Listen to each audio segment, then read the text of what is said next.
Hello students, आज हम organic chemistry unit third की क्लास 8 शुरू करते हैं, जिसमें हमारा सेकंड चैप्टर चल रहा था और सेकंड चैप्टर की क्लास थर्ड शुरू है। आज सेकंड चैप्टर की क्लास थर्ड है, लेकिन यूनिट थर्ड में ही है सेकंड चैप्टर, इसलिए क्लास 8 शुरू करते हैं। लास्ट अभिक्रिया में मैंने आपको थॉर्प-ज़िगलर रिएक्शन, थॉर्प-ज़िगलर अभिक्रिया बताई थी, जो कि साइक्लोएल्केन के फॉर्मेशन का मेथड था। यहाँ पर साइक्लोएल्केन के फॉर्मेशन के मेथड कंप्लीट हो गए हैं। इसके बाद नेक्स्ट स्टार्ट करते हैं इसकी कुछ केमिकल रिएक्शंस। तो स्टार्ट करते हैं। अब हम पढ़ेंगे इसकी केमिकल रिएक्शन, रासायनिक अभिक्रियाएं। ये कौन कौन सी रासायनिक अभिक्रिया देता है? जो साइक्लोएल्केनों की रासायनिक अभिक्रिया होती हैं, वो उनकी बात करें तो वो एल्कीन के जैसे ही होती हैं, एल्कीन के समान, लाइक एल्केन के समान ही रासायनिक अभिक्रिया होती है साइक्लोएल्केन की। लेकिन क्योंकि जो साइक्लोएल्केन होती है वो 3 या 4 सदस्य वाले होने के कारण, देखो 3 या 4 सदस्य वाले होती है। आपको ये बात याद रखनी है साइक्लोएल्केन में कि जो साइक्लोएल्केन होते हैं, साइक्लोएल्केन की 3 और वह 4 सदस्य वलय, 3 मतलब अगर मैं ऐसे बनाऊं 4 सदस्य वलय मतलब ये दोनों ही वलय अस्थायी हैं। कैसी हैं? अनस्टेबल। अब इसके अनस्टेबिलिटी का कारण है इनमें स्ट्रेन पाया जाता है। क्या पाया जाता है? स्ट्रेन, जिसे हम कहते हैं तनाव, जो टॉपिक अभी हम पढ़ेंगे, वेयरबाद का विकृतिवाद सिद्धांत, जो तनाव सिद्धांत अभी हम पढ़ेंगे। क्या होता है? जो 3 और 4 सदस्य, जैसे ही वलय छोटी होती जाती है साइक्लो की, सबसे ज्यादा स्ट्रेन इसमें, फिर इसमें, तो स्ट्रेन होने के कारण ये अनस्टेबल रहती है और कोशिश करती है जल्दी से जल्दी टूटने की। ठीक है, तो 3 से 4 सदस्य वाले अस्थायी होने के कारण आसानी से टूट जाती हैं और विभिन्न प्रकार की अभिक्रियाएं देती हैं। तो उसमें सबसे फर्स्ट अभिक्रिया है हेलोजन के साथ अभिक्रिया। सबसे फर्स्ट है हेलोजन के साथ अभिक्रिया, रिएक्शन विद हेलोजन्स। अब हेलोजन के साथ आपको याद रखना है, देखो कि पहले मैं बना रही हूं जो साइक्लोएल्केन की हमें अभिक्रिया करवानी है। देखो एक मैंने साइक्लो बनाया एल्केन, ये वाला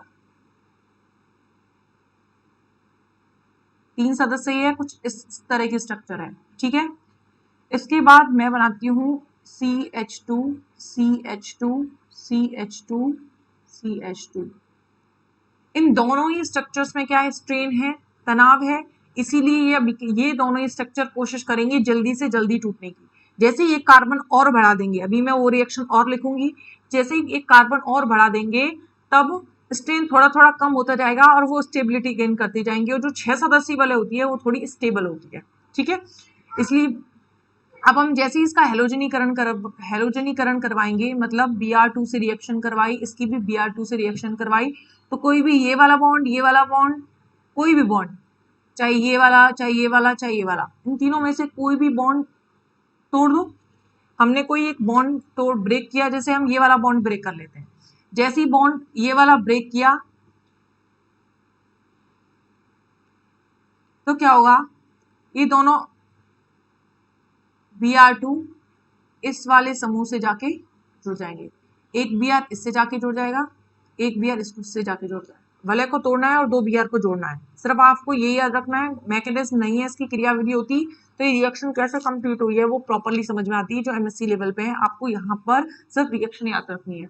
इसके बाद है CH2, इसके भी बीच का कोई सा भी बॉन्ड तोड़ लो। हम ये वाला बॉन्ड तोड़ते हैं क्योंकि इस नीचे स्पेस नहीं है, ये वाला बॉन्ड तोड़ दिया।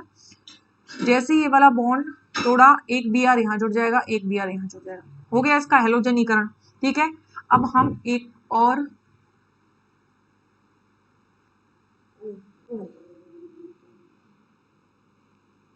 मिनट, अब मैं नेक्स्ट रिएक्शन लिखती हूँ। CH2, यहाँ CH2 जोड़ दिया, CH2 CH2 CH2 CH2, मतलब 6 कार्बन जोड़ने हैं मुझे, ठीक है। अब ये जो 6 कार्बन की जो साइक्लोएल्केन होती है वो थोड़ी स्टेबल होती है 3 और 4 की तुलना में। तो जब हम इसका ब्रोमीनीकरण करवाते हैं तो ब्रोमीनीकरण करवाने पर केवल एक, क्योंकि पहले वाली वलय थी वो सिर्फ वलय ही टूट रही थी, ये वलय कैसी है, स्टेबल वलय है, स्टेबल रिंग है।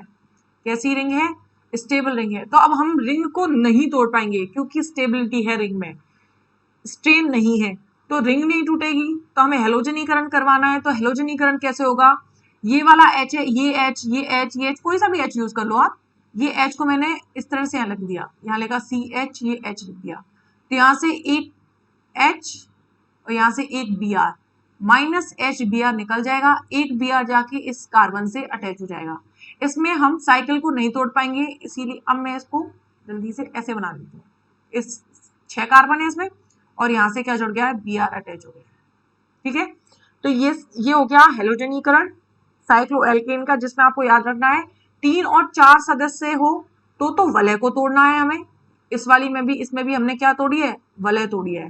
लेकिन अगर 6 सदस्य होती है तो रिंग स्टेबल हो जाती है, वलय नहीं टूट सकती। कारण क्या है, क्योंकि इसमें स्ट्रेन नहीं है, उनमें स्ट्रेन था, इसीलिए वो वलय टूट सकती है, ठीक है। इसके बाद नेक्स्ट है हेलोजन अम्लों के साथ योग। सेकंड देखते हैं अब हम, दूसरी रासायनिक अभिक्रिया है हेलोजन अम्लों के साथ योग।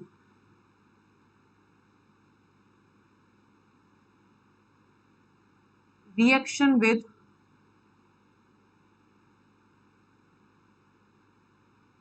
हेलोजन एसिड्स, हेलोजन अम्लों के साथ रिएक्शन देखेंगे हम। हेलोजन अम्ल मतलब है HX, अब X की जगह Br भी हो सकता है, ठीक है। तो देखो रिएक्शन करते हैं, इसमें भी आपको हमेशा याद रखना है 3 और 4 सदस्य वलय होती है, स्ट्रेन होता है, अनस्टेबल है, इसीलिए जब हम इसका भी हेलोजन अम्लों के साथ रिएक्शन करवाएंगे तो इसमें भी हमको रिंग को ही तोड़ना पड़ेगा। रिंग तोड़ेंगे हम क्योंकि इसमें स्ट्रेन है, ये रिंग स्टेबल ही नहीं है, रिंग कोशिश करेगी जल्दी से जल्दी टूट जाए। तो क्या होगा, यहाँ से जैसे ही इस रिंग को तोड़ा, कोई भी रिंग तोड़ दो, एक तरफ जुड़ जाएगा H, एक तरफ जुड़ जाएगा Br। इसी तरह यहाँ से रिंग तोड़ दी, एक तरफ H, एक तरफ क्या जुड़ा, Br। तो इसमें क्या बनेगा, CH2, इसको CH2H लिख दो या फिर CH3 लिख दो। यहाँ लिखा CH2, यहाँ लिखा CH2 और ये क्या हो गया, Br, ठीक है। साइकिल खुल गई। तो मैं इसको यहाँ पे भी लिख सकती हूँ,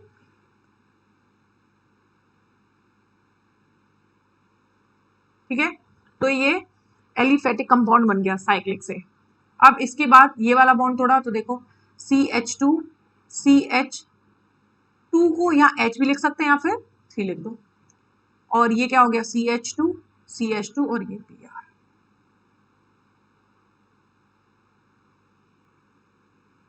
और अगर हम इनके नाम लिखना चाहें तो इसका क्या हो जाएगा, 1 ब्रोमो प्रोपेन, इसका नाम क्या हो जाएगा, 1 ब्रोमो ब्यूटेन, ओके। इसके बाद हेलोजन अम्लों के साथ अभिक्रिया हुई है, लेकिन इसमें कुछ एक कंडीशन बची हुई है, उस कंडीशन को देखते हैं। देखो क्या होगा, यदि साइक्लोएल्केन असममित प्रकार का है, अभी तक हम बात कर रहे थे CH2 CH2 CH2 CH2, ये सिमेट्रिक था, सिमेट्री थी इसमें, बॉन्ड यहाँ से तोड़ो, यहाँ से तोड़ो, यहाँ से तोड़ो, कहीं से भी बॉन्ड तोड़ दो, हमें जो कंपाउंड बनना है सब एक जैसा ही कंपाउंड बनेगा। लेकिन अगर ऐसा हो, अब असममित हो, एसिमेट्री हो उसमें, तो उसके लिए हमने क्या किया है, अब हमने एसिमेट्री वाला कंपाउंड ले लिया CH3 CH CH2, ये CH2। अब स्ट्रेन तो इसमें भी है, स्ट्रेन तो इसमें भी है। अब क्या होगा, अब हमें बॉन्ड को ब्रेक करना पड़ेगा। बॉन्ड ब्रेक करने, अब हम देखो अब ये असममित है, ये वाली बॉन्ड नहीं, ये वाली, इस कंडीशन को देखो आप, ये वाली, अगर हम इस बॉन्ड को ब्रेक करते हैं, इस बॉन्ड को ब्रेक करके और किसका योग करवाते हैं हम, HBr को हम ऐड करते हैं, तो इससे H जुड़ेगा या इससे H जुड़ेगा। पहले तो CH2 था, किसी से भी H जोड़ दो, किसी से भी Br जोड़ दो, कोई परेशानी नहीं थी। लेकिन अगर असममितता आ रही है, एसिमेट्री है, तो कैसे हम किस पर हाइड्रोजन जोड़ेंगे, किस पर Br जोड़ेंगे, उसे हम करते हैं मार्कोनिकॉफ नियम के अकॉर्डिंग। मार्कोनिकॉफ नियम के अकॉर्डिंग इसमें प्रोडक्ट बनेगा, जिस पर हाइड्रोजन परमाणु की संख्या कम है उस पे तो जाके कौन जुड़ेगा, Br, और जिस पर हाइड्रोजन परमाणु की संख्या ज्यादा है उस पर कौन जुड़ेगा, पहले उसी पर हाइड्रोजन। मतलब हम याद रख सकते हैं, रिचर बिकम्स रिचर, जो पैसे वाला है वो और ज्यादा पैसे वाला हो जाएगा। मतलब यहाँ पैसे वाला है जिस पर हाइड्रोजन है, हाइड्रोजन जिस पर ज्यादा हाइड्रोजन है उस पर ही जाके हाइड्रोजन जुड़ेंगे। इस तरह से आप मार्कोनिकॉफ नियम को याद रख सकते हो इजीली। ठीक है, रिचर बिकम्स रिचर, तो हम रिएक्शन करवाते हैं, तो क्या बनेगा, यहाँ CH3 या CH, और इससे क्या जुड़ेगा, Br, यहाँ CH2 या CH3 हो जाएगा, 2 से क्या हो गया 3, ये रिचर था और रिचर हो गया। ठीक है, तो इस तरह से ये जब असममित प्रकार की साइक्लो एल्केन होती है तो HBr जो जुड़ता है वो जुड़ता है मार्कोनिकॉफ नियम के अकॉर्डिंग। तो अगर इसमें इसका नाम नेमिंग करेंगे इसकी, तो क्या बनेगा, इसका नाम है 2 ब्रोमो ब्यूटेन। क्या बन गया, 2 ब्रोमो ब्यूटेन। और इसका नाम देखें तो इसका नाम क्या हो जाएगा, साइक्लोप्रोपेन तो है, मैथिल साइक्लोप्रोपेन। ठीक है, ये ट्रिक है मार्कोनिकॉफ नियम के लिए। ठीक है, अब देखो इसके बाद नेक्स्ट रिएक्शन देखते हैं। नेक्स्ट रिएक्शन है उत्प्रेरकीय हाइड्रोजनीकरण। थर्ड है उत्प्रेरकीय हाइड्रोजनीकरण। उत्प्रेरकीय हाइड्रोजनीकरण, उत्प्रेरक मतलब कैटलिस्ट, तो क्या लिखेंगे, कैटेलाइटिक हाइड्रोजनेशन।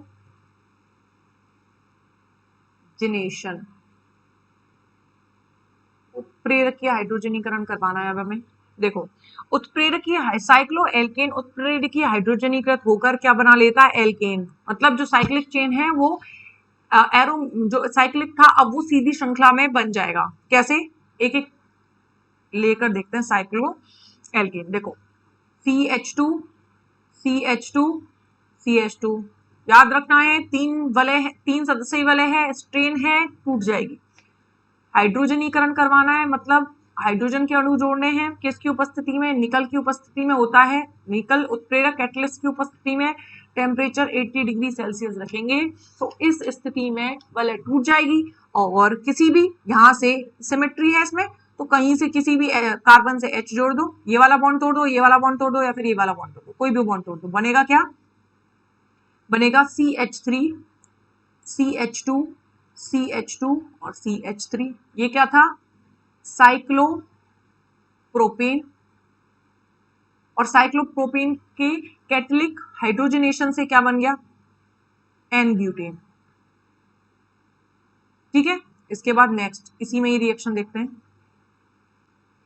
नेक्स्ट करवाएंगे अब हम 4 सदस्यीय वलय का, CH2 CH2 CH2, ये ले लिया। अब इसके बाद वही H2 हमने जोड़ा, निकल की उपस्थिति में, कैटलिस्ट की उपस्थिति में 80 डिग्री सेल्सियस टेम्परेचर पर, कहीं से भी, तो क्या बनेगा, CH3 CH2 CH2 CH2, कितने कार्बन है, 3, इसमें भी 3 ही थे शायद, 1 2 3, अच्छा 4 बना दिए क्या, नहीं नहीं इसमें 4 नहीं आएंगे, इसमें 3 ही आएंगे। एक ये वाला बॉन्ड तोड़ा तो इधर हाइड्रोजन और इधर हाइड्रोजन जुड़े, तो प्रोपेन ही रहेगा, वलय भरा दिया। ठीक है, इसके बाद इसमें क्या होगा, ये साइक्लो ब्यूटेन था, तो साइक्लोब्यूटेन से क्या बन गया, N, नॉर्मल ब्यूटेन। ठीक है, जैसे जैसे कार्बन बढ़ते जाएंगे, मतलब पहले 3 सदस्य वाले थे, 3 मेंबर रिंग थी, अब 4 मेंबर रिंग है, जैसे 5 आएगी थोड़ा स्ट्रेन कम होगा, लेकिन 5 में भी स्ट्रेन पाया जाता है, लेकिन 6 में स्ट्रेन नहीं पाया जाता। ठीक है, तो देखो अब हम एक 5 मेंबर रिंग बना देते हैं, CH2 CH2 CH2 CH2 ये बना दिया। वही हाइड्रोजनीकरण निकल 80 डिग्री सेल्सियस पर करवाएंगे, तो कहीं से भी बॉन्ड तोड़ दो, क्योंकि सब सिमेट्री में तोड़ेंगे तो क्या बनेगा CH3, जैसे हमने ये वाला बॉन्ड तोड़ दिया, ये वाला,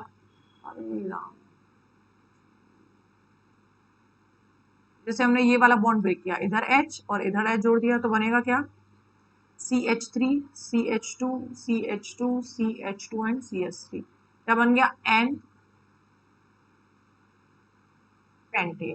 ठीक है, अब इसके बाद नेक्स्ट जो कि इंपॉर्टेंट है, आपको याद रखना है, अब हमने एक 6 सदस्य वाले ली,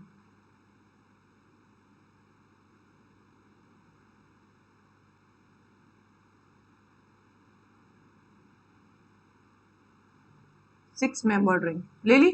अब इसका हम H2 हाइड्रोजनीकरण कराएंगे निकल और 80 डिग्री सेल्सियस पर, तो नो रिएक्शन, कोई रिएक्शन नहीं होगी, क्योंकि ये जो रिएक्शन होती है उसमें वलय को तोड़ना पड़ता है, और ये कैसी वलय है, ये एक स्टेबल वलय है, वलय नहीं टूटेगी। साइक्लोहेक्सेन की स्टेबल है, रीजन क्या है स्टेबल का, क्योंकि इसमें स्ट्रेन बहुत ही कम है, तनाव बहुत कम है, इसीलिए ये वलय नहीं टूटेगी।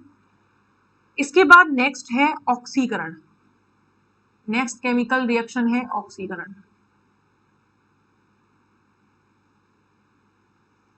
कौन से नंबर की है, शायद 3rd नंबर की है, 1 1 2 3 4th नंबर का है ऑक्सीडेशन, ऑक्सीकरण, ऑक्सीडेशन।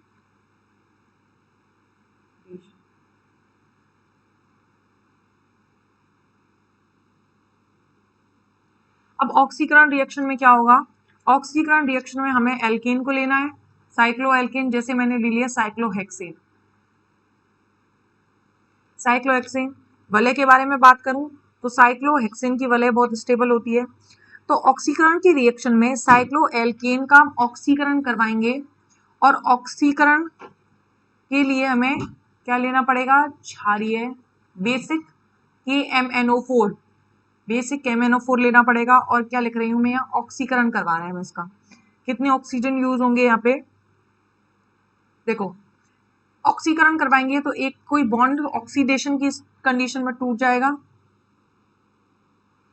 तो आपको जो प्रोडक्ट बनाना है वो डायरेक्ट आपको याद ही रखना पड़ेगा, कोई ट्रिक नहीं है उसमें, CH2 COOH CH2 COOH और यहाँ COOH। आप याद रख सकते हैं कि इसमें 4 ऑक्सीजन यूज हुए, तो 4 ऑक्सीजन जुड़े हैं और ऑक्सीडेशन हुआ है, छोटी सी रिएक्शन है, आपको इसी तरह से याद रखनी होगी, इसके लिए ट्रिक नहीं है और ना ही इसकी कोई मैकेनिज्म है।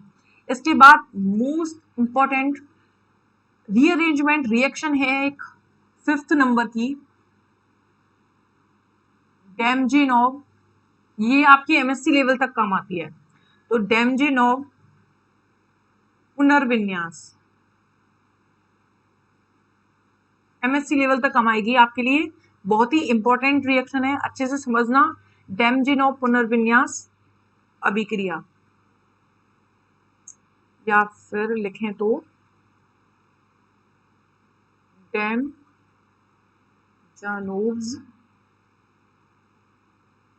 रीअरेंजमेंट,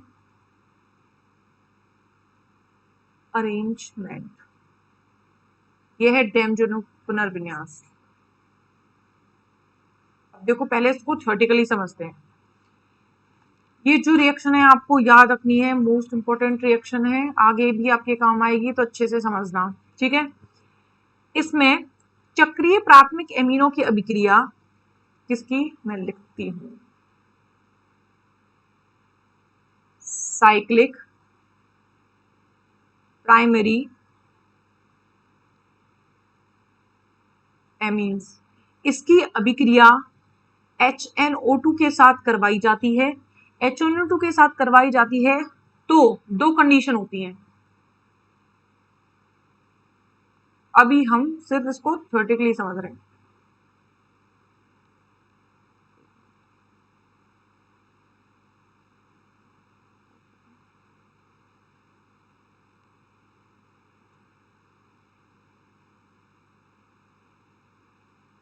करवाई जाती है तो दो कंडीशन होती है। एक कंडीशन होती है वलय सिकुड़ जाती है, वलय सिकुड़ जाती है, और दूसरी कंडीशन होती है वलय फैल जाती है। एक हो जाता है कॉन्ट्रैक्शन और एक होता है एक्सपेंशन। वलय फैल जाती है, विस्तार हो जाता है, तो इसको लिख सकते हैं रिंग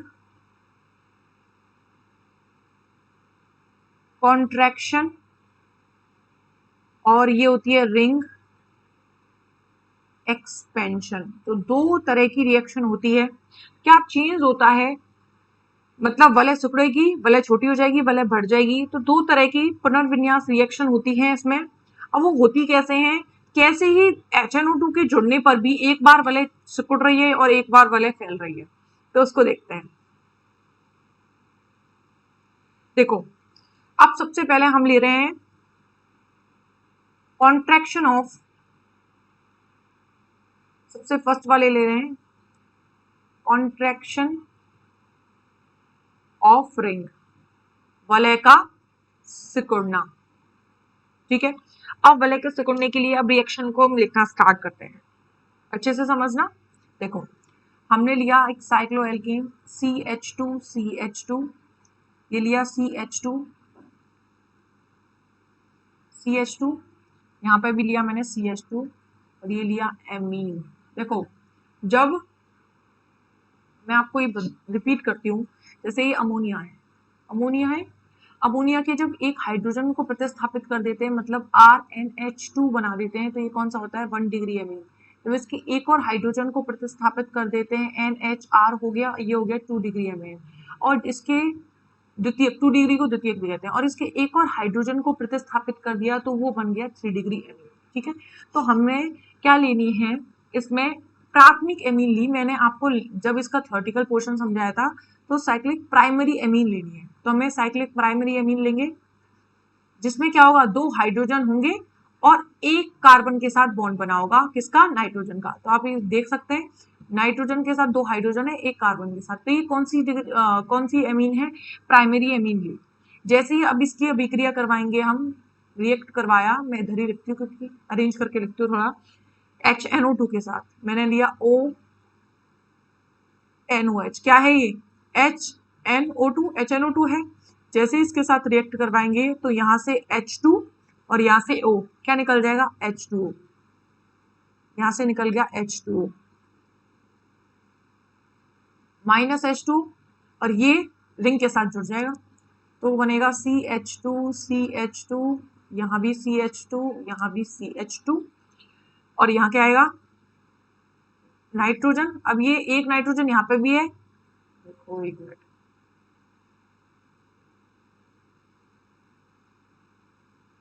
ये निकला है, एक नाइट्रोजन ये भी है, एक नाइट्रोजन ये, नाइट्रोजन डबल बॉन्ड से जुड़ गए हैं, तो हम उनको जोड़ते हैं। देखो, नाइट्रोजन डबल बॉन्ड नाइट्रोजन, और एक OH जुड़ गया।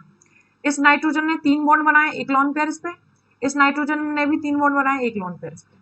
ठीक है, अब देखो आगे क्या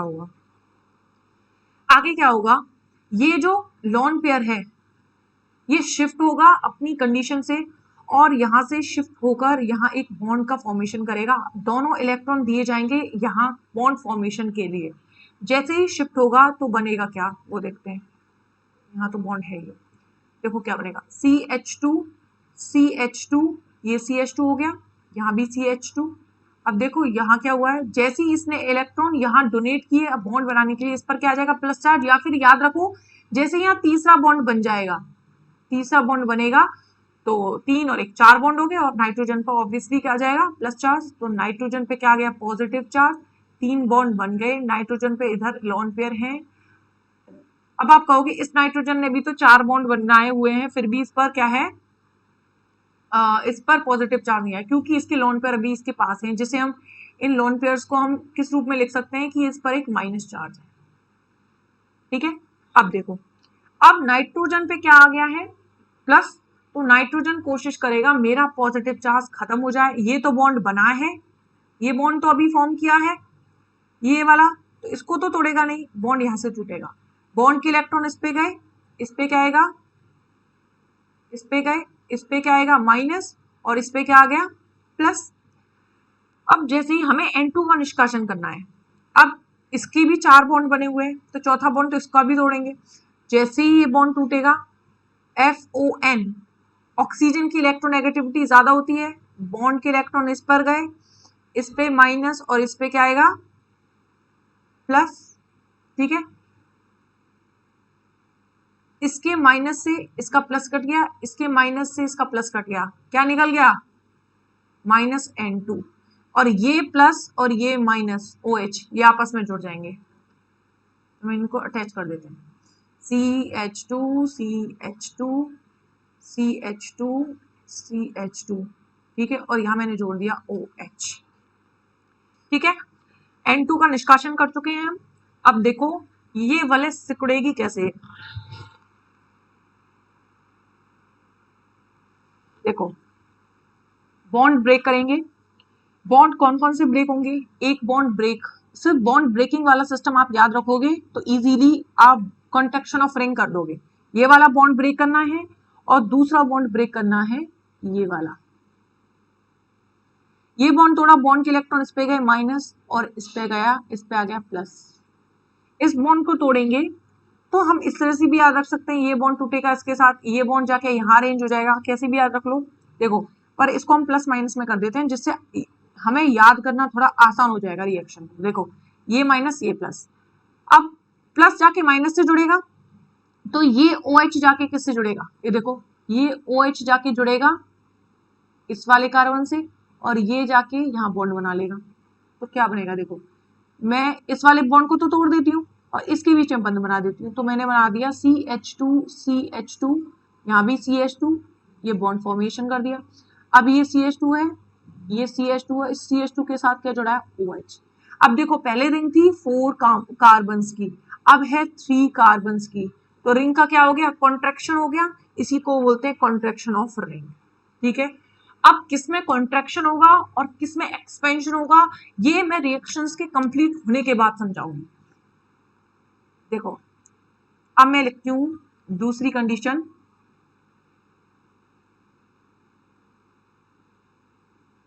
एक्सपेंशन ऑफ रिंग।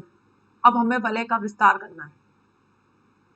ठीक है, अब देखो वलय का फैलना कैसे होगा। सबसे पहले वही प्राइमरी एमीन लेनी है हमें, ले ली।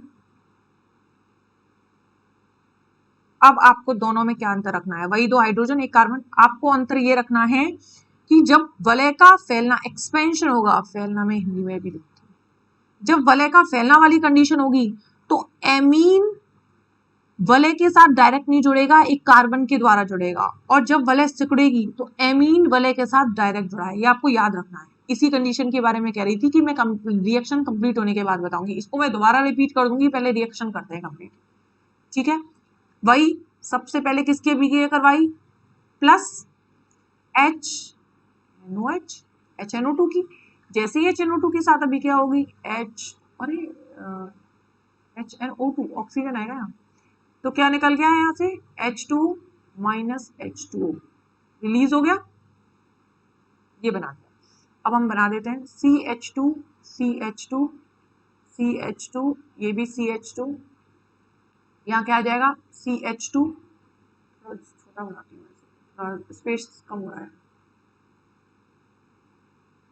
ऐसे CH2 CH2, यहाँ भी CH2, ये CH2 ये आ गया। अब क्या हो जाएगा, यहाँ nitrogen, double bond nitrogen, single bond OH, इस पे भी एक लोन पेयर और इस पे भी एक लोन पेयर। जैसे पहले किया था सेम वही काम यहाँ करना है। ये यहाँ डोनेट कर देगा अपने इलेक्ट्रॉन्स को, यहाँ शिफ्ट कर देगा और बॉन्ड फॉर्म कर लेगा और खुद पर पॉजिटिव चार्ज ले आएगा। तो क्या आएगा, CH2 CH2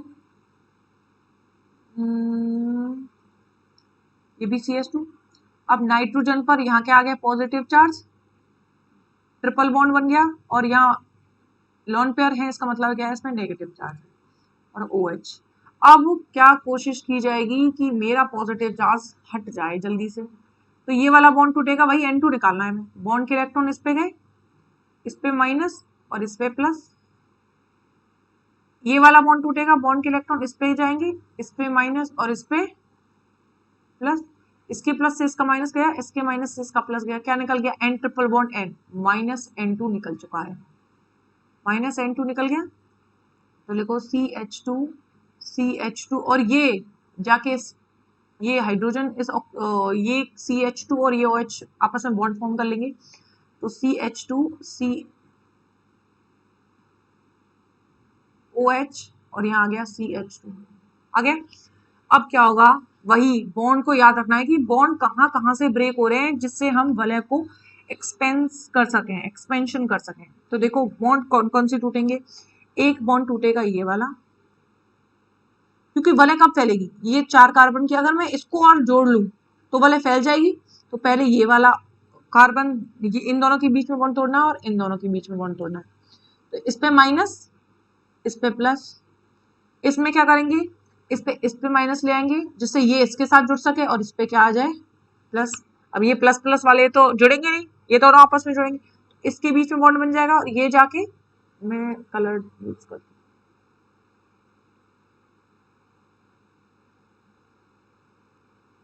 अरे यार व्हाट हैपेंड, देखो इन दोनों के बीच में बॉन्ड बन जाएगा, ये जाके इसके साथ जुड़ जाएगा, ठीक है। तो कंपाउंड बनाते हैं CH2 CH, थोड़ा दूर बनाते हैं इसको, CH2 CH2, यहाँ भी आ गया CH2, ये भी आ गया CH2, यहाँ एक CH2 था ना, अब उस दोनों के बीच में वाला है, अब यहाँ का OH कहाँ गया, यहाँ आ गया। अब पहले वाला कितने की थी, 4 कार्बन रिंग थी, अब इसमें क्या हो गया, 5 कार्बन रिंग, वलय का क्या हो गया, एक्सपेंशन हो गया। तो यही है डेमजिनोव रीअरेंजमेंट रिएक्शन, जिसमें एक बार हमने कॉन्ट्रैक्शन ऑफ रिंग देखा है और दूसरी बार में हमने एक्सपेंशन ऑफ रिंग देखा है। आपको याद रखना है, एक्सपेंशन उसमें होगा जिसमें NH2 समूह वलय से डायरेक्ट जुड़ा होगा, NH2 समूह वलय से डायरेक्ट जुड़ा होगा, और एक्सपेंशन उसमें होगा जिसमें NH2 समूह वलय से नहीं जुड़ेगा, डायरेक्ट बीच में कार्बन के द्वारा जुड़ेगा। इसके बाद नेक्स्ट है बेयर का विकृतिवाद सिद्धांत, जिसे हम नेक्स्ट लेक्चर वीडियो में कंटिन्यू करते हैं।